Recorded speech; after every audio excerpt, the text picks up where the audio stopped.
been instructed by Mr. Porter that I will not be allowed to light the cigar today. I don't see any harm in it. I don't see any children present. I have restrictions on smoking cigars myself.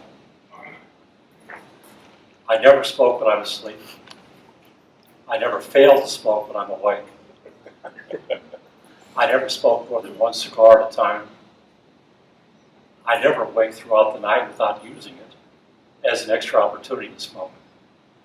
But as someone who would say that it's a bad habit. A little earlier, someone stated that I was a poor businessman.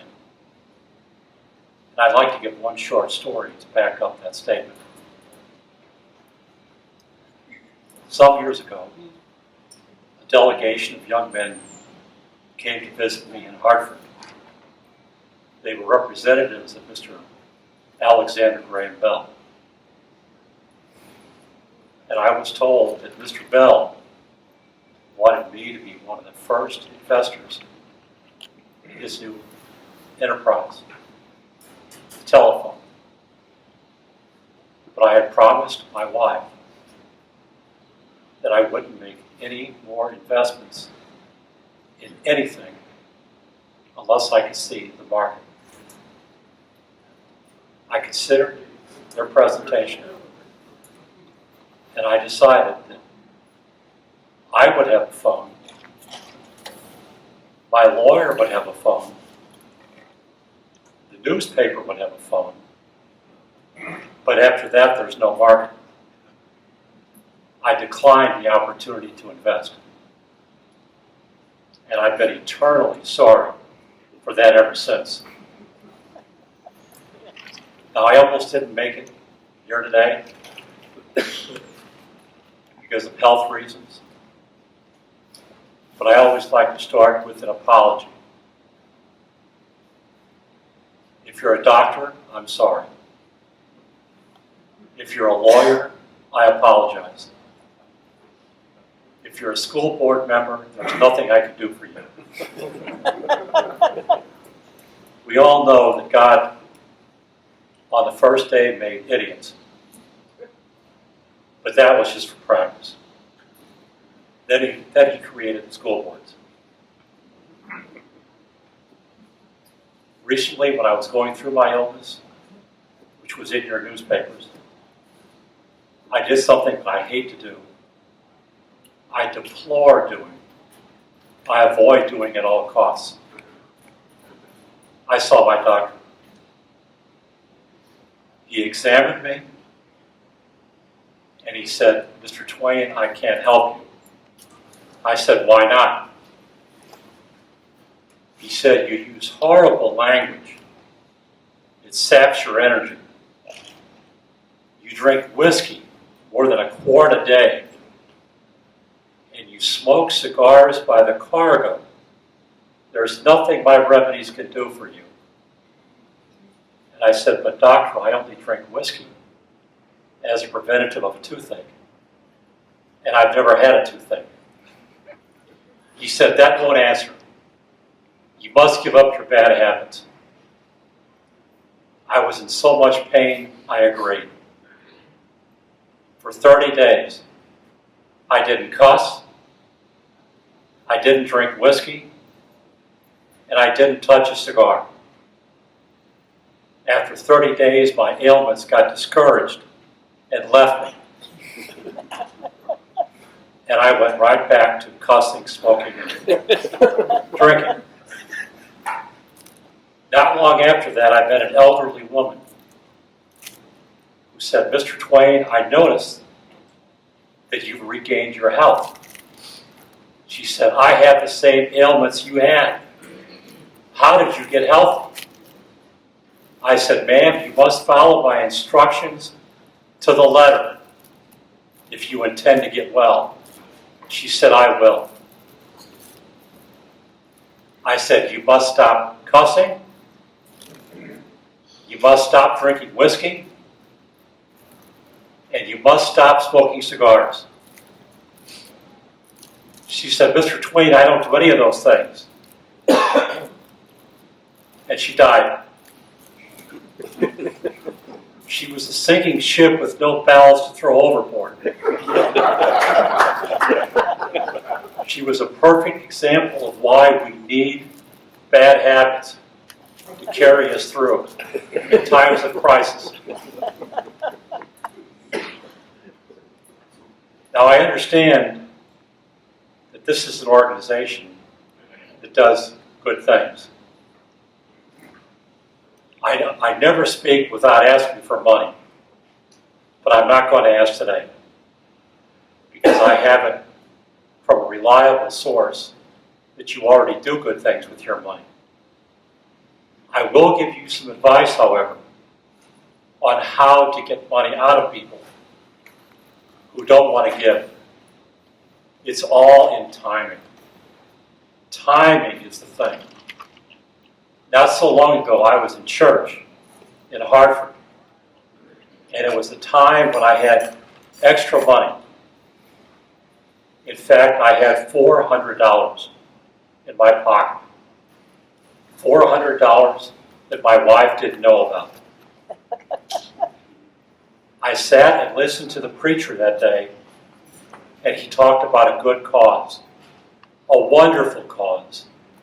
I was motivated. I was inspired. All I needed was the collection plate to deposit the $400 in. But the preacher droned on and on, interminably. Finally, I realized that my philanthropic feelings were going down at the rate of $100 a minute. When the plate finally got to me, I stole a dime. The lesson to be learned is, when you feel your prey is motivated, collect the money then. If you learn nothing else from me today, take that with you. Now, I understand there's a connection between this body of people and Miss Helen Keller. I met Helen Keller for the first time when she was 14 years old. It was at Mr. Hutton's house. And there was a group of men there for the sole purpose of meeting Helen Keller. I consider Helen Keller, from that day on, to be the most incredible person I've ever met, man or woman. I considered her to be on the same level as Caesar and Napoleon, and I still feel that way. At that reception, everyone had an opportunity to meet Miss Keller one by one and to shake her hand. And as we were introduced, her incredible teacher, Miss Sullivan, communicated to Miss Keller our names as we shook hands. When she met me, Miss Sullivan asked Miss Keller, "What is Mr. Twain known for?" And Helen communicated, "For his humor." And I added modestly, "and for his intellect." Moments after I said that, Helen Keller repeated, "and for his intellect." I have no idea how she came up with the same words that I had just stated. Toward the end of that encounter, someone suggested that all of us shake hands with Miss Keller again and see if she could identify the person whose hand she was shaking. I protested, thinking, that's asking too much, even from this girl. But her teacher said, "No, Helen can do it. I'm confident she can do it. So one by one, we shook hands with Miss Keller again, about 15 of us. She was able to identify every person whose hand she shook, with one exception. Toward the end of the procession of men, she shook hands with Mr. Henry Rogers, and Helen said, "I'm pleased to meet you now, sir, but we have never met before."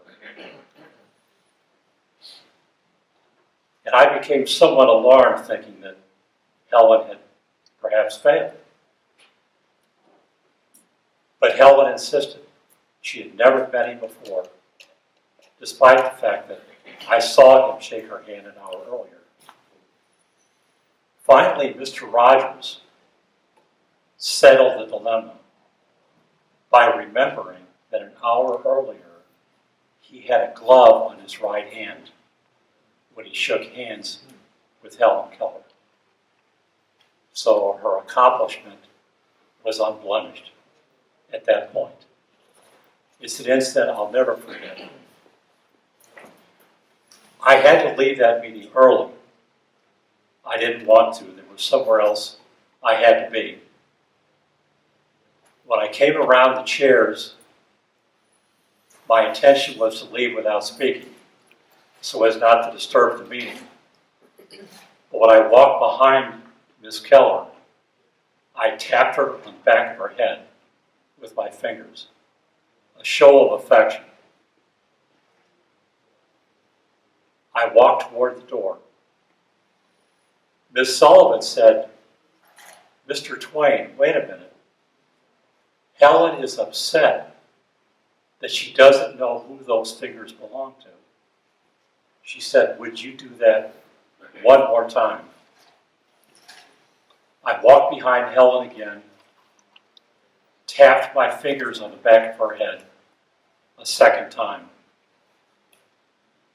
And this time, Helen Keller said, "Mr. Clemens, I don't know to this day how she was able to identify me by the touch of my hand. I'm inadequate to explain it. I only know that it's true." Years later, Ms. Keller asked me to help collect money for the cause of the adult blind. And I was happy to help in that regard. There was an incident where a meeting was to be held in New York the following day. And I received a note from Miss Keller. The note said, "I am ill.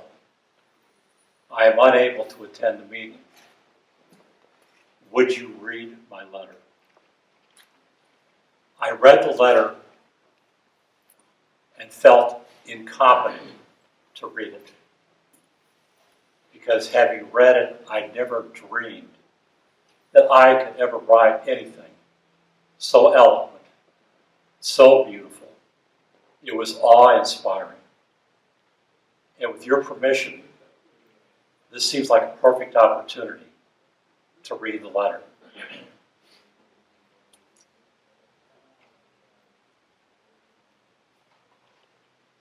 My dear Mr. Clemens, it is a great disappointment to me not to be with you and the other friends who have joined their strength to uplift the blind.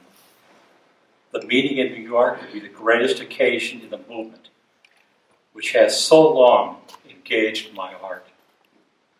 And I regret keenly not to be present and feel the inspiration of living contact with such an assembly of wit, wisdom, and philanthropy. I should be happy if I could have spelled into my hand the words as they fall from your lips and receive, even as it is uttered, the eloquence of our newest ambassador to the blind. We have not had such advocates before. My disappointment is softened by the thought that never at any meeting was the right word, so sure to be spoken. But superfluous as all other appeal must seem, after you and Mr. Choate have spoken, nevertheless, as I am a woman, I cannot be silent. And I ask you to read this letter, knowing that it will be lifted to eloquence by your kindly voice. To know what the blind man needs, you who can see must imagine what it would be like not to see. And you can imagine it more vividly if you remember that before your journey's end, you may have to walk the dark way yourself. Try to realize what blindness means to those whose joyous activity is stricken to reactions. It is to live long, long days, and life is made up of days. It is to live immured, baffled, impotent, all God's world shut out. It is to sit helpless, defrauded, while your spirit strains and tugs at its fetters, and your shoulders ache for the burden they are denied, the rightful burden of labor. The seeing man goes about his business confident and self-dependent. He does not share of the work of the world in mine, in quarry, in factory, in counting room, asking of others no boon, save the opportunity to do a man's part and to receive the laborer's wages. In an instant, an accident blinds him. The day is blotted out. Night envelops all the visible world. The feet which once bore him to his task with firm and confident stride stumble and halt and fear the forward step. He is forced to a new habit of idleness, which like a canker consumes the mind and destroys its beautiful faculties. Memory confronts him with his lighted past, amid the tangible ruins of his life as it promised to be. He gropes his pitiful way. You have met him on your busy thoroughfares with faltering feet and outstretched hands, patiently dredging the universal dark, holding out for sale his petty wares or his cap for your pennies. And this was a man with ambition and capabilities. It is because we know that these ambitions and capabilities can be fulfilled that we are working to improve the condition of the adult blind. You cannot bring back the light to the vacant eye, but you can give a helping hand to the sightless along their dark pilgrimage. You can teach them new skill for work they once did with the aid of their eyes. You can substitute work that they could do with their hands. They ask only opportunity. And opportunity is a torch in darkness. They crave no charity, no pension, but the satisfaction that comes from lucrative toil. And this satisfaction is the right of every human being. At your meeting, New York will speak its word for the blind. And when New York speaks, the world listens. Rejoice that the cause of the blind has been heard in New York.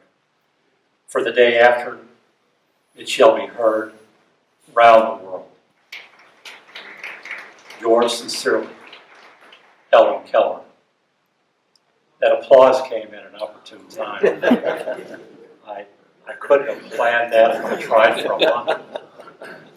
Those are the words of Ms. Keller. I've never read a letter that's its equal in my life. I usually end my droning on with a maxim of my own.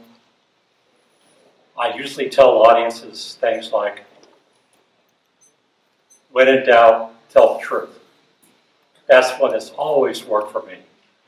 And for you married men, you know that that's an essential thing to remember, because we're never smart enough to cover our tracks when we're caught lying.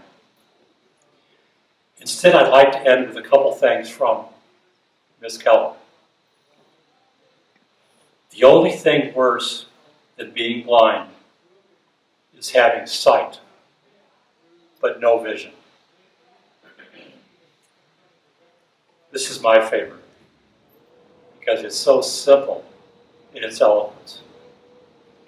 Life is either a great adventure or nothing.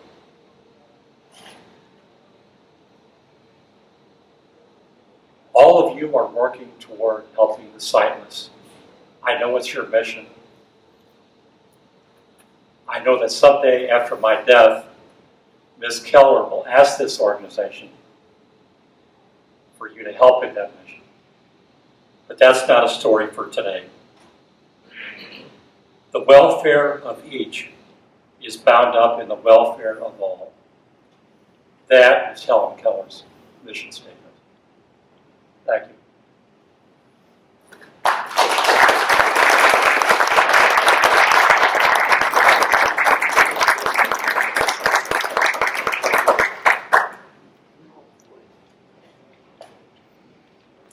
Does anybody have any questions?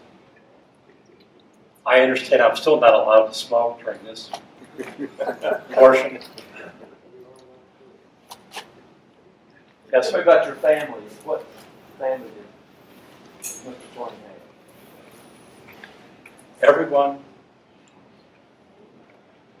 Everyone will precede me in death, except one daughter. When I lost my wife,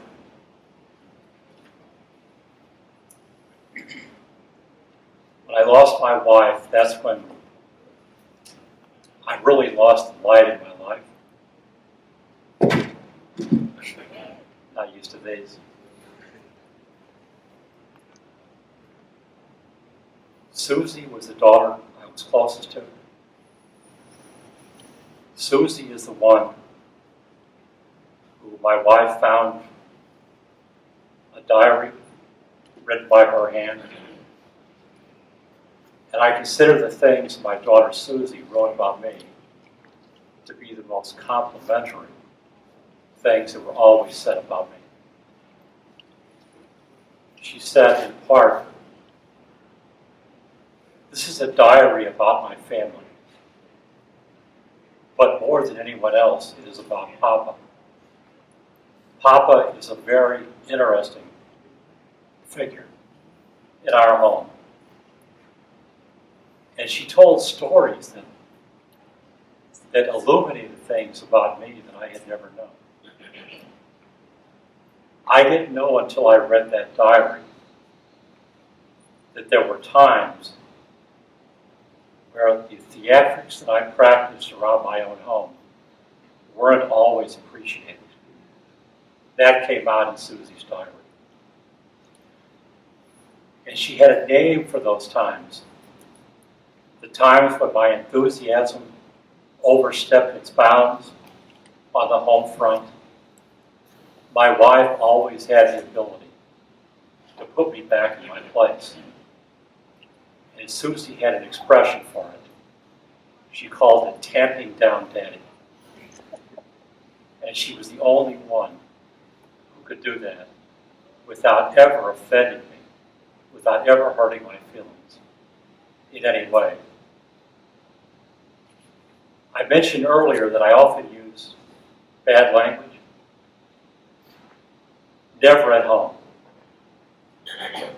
with one exception. I was dressing for church one day, and I have shirts that I designed that have buttons in the back. I saw that the oak door to the bathroom was closed, or at least I thought so. I took a shirt, looked at it, and realized it had a button missing. The window was open. I threw the shirt out the window and used some accompanying language. I took another shirt out. It had a button missing also. I did the same thing. I used horrible language as I threw the shirt out the window. Soon there was a collection of shirts on the sidewalk for everyone walking to church to stop and admire if they chose to do that. And then there was that moment that I'll never forget, when I looked at the door and realized it wasn't fully closed, and that my wife would have heard every word I said. The most egregious language you can imagine. A drunken sailor couldn't have topped it. I walked out of the bathroom, and there she was, standing there. And our bed was ornamented with angels. And she looked so seraphic, standing there in front of that bed, so pure of heart.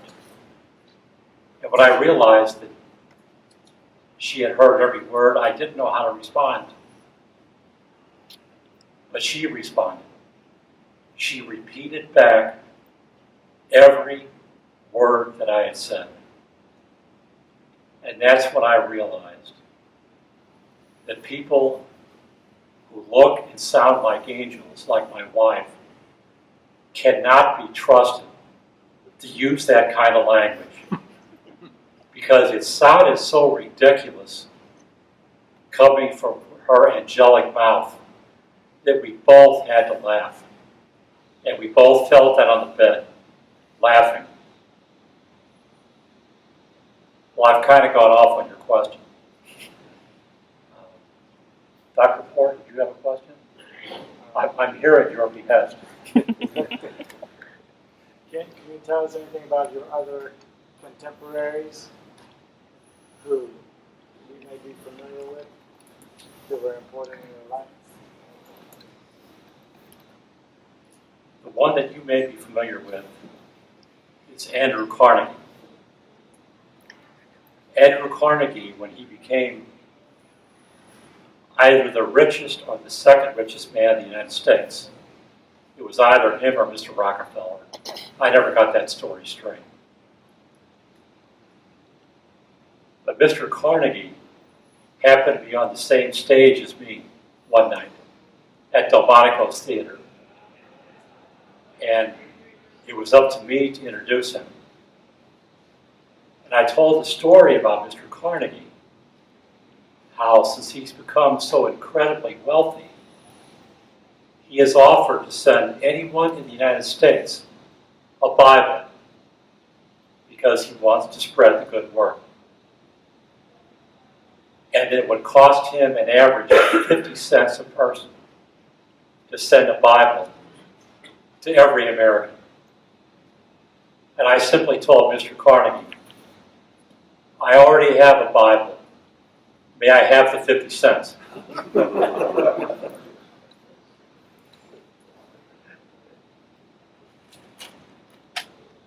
That's my favorite story about Mr. Carnegie.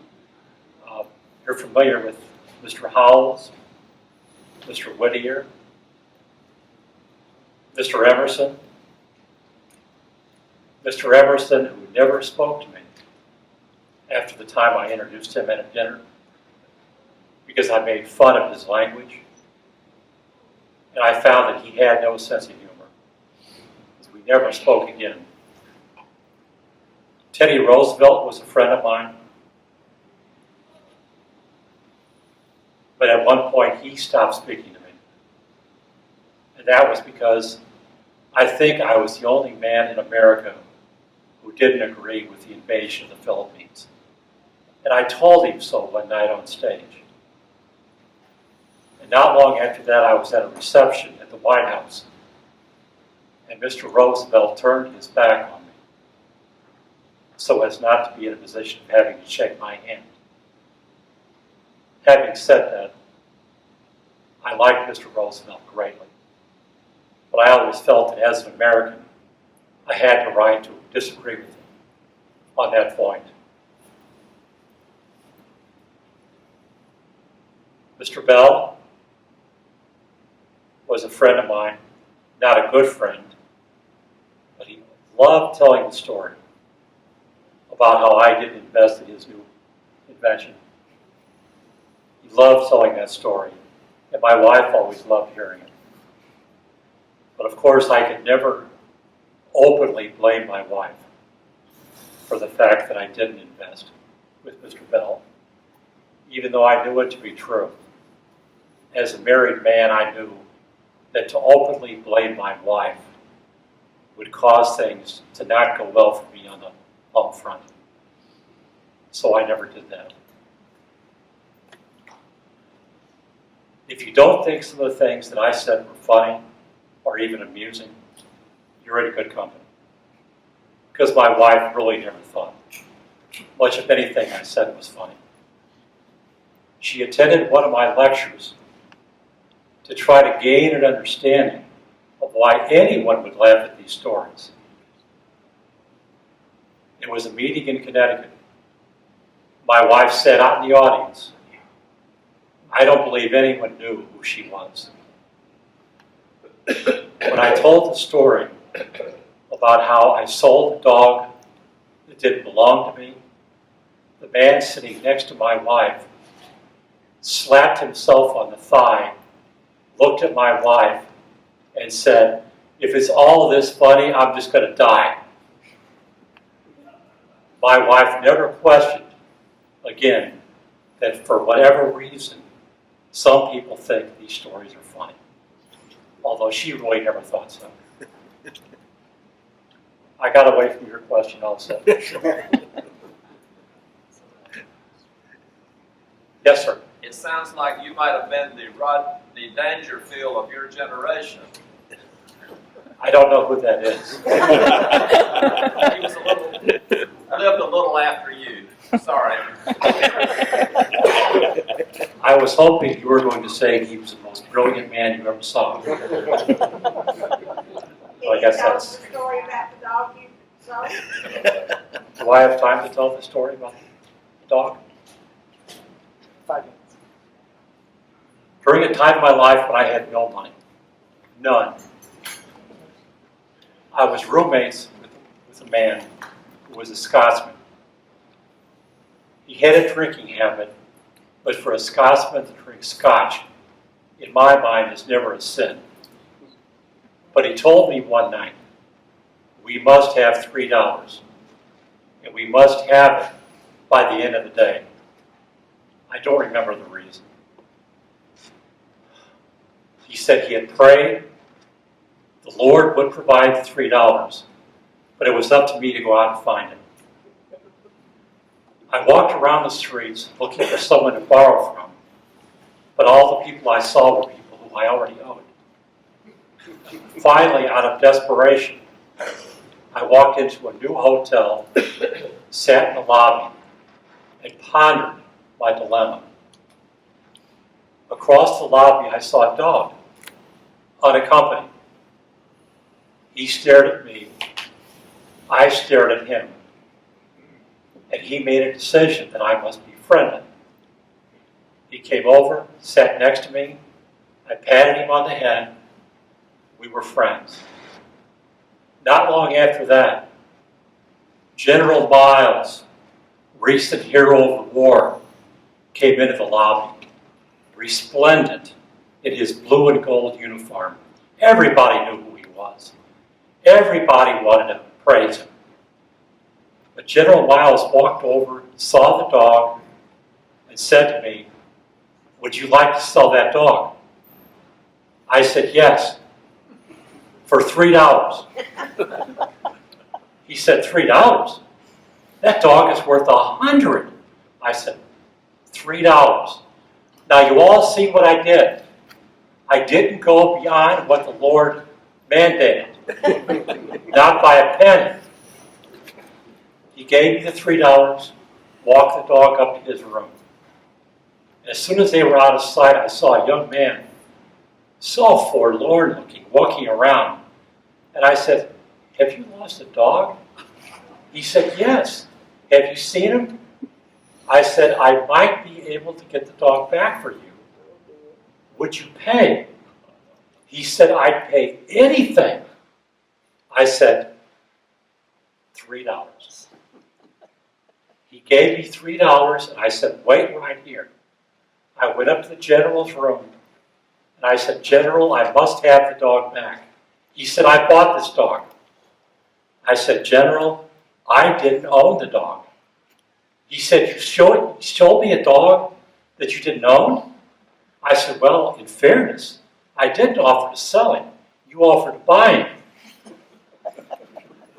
Soon he became frustrated, gave me the dog, told me to get out. What do you think I did? I gave him back the $3 because I didn't feel that I earned it.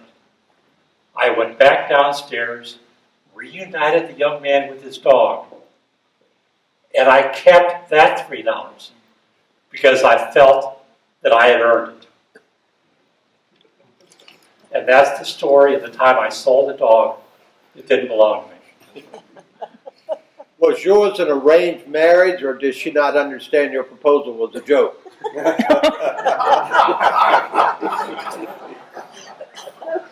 My proposal was serious. It was her father who thought it was a joke.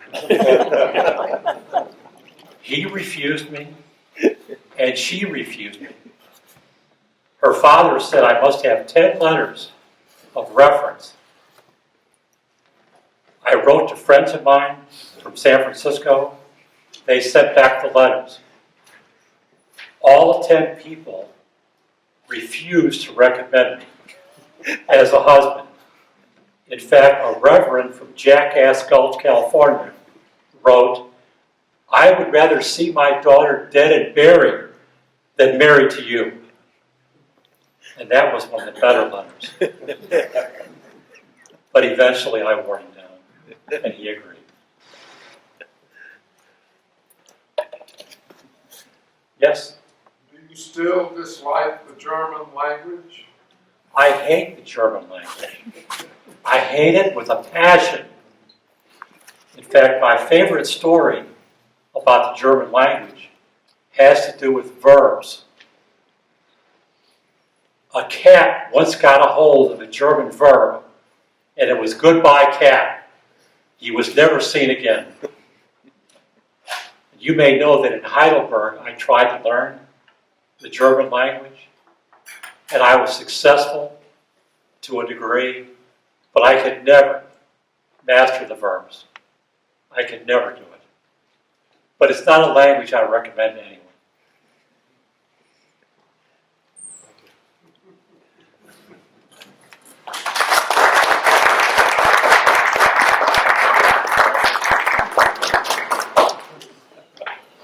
Thank you, Mr. Twain. You left some of your cigar ashes on the podium. You're welcome to it. Any further questions, comments? It was so nice to have you. Thank you for being with us in our tribute to Helen Keller.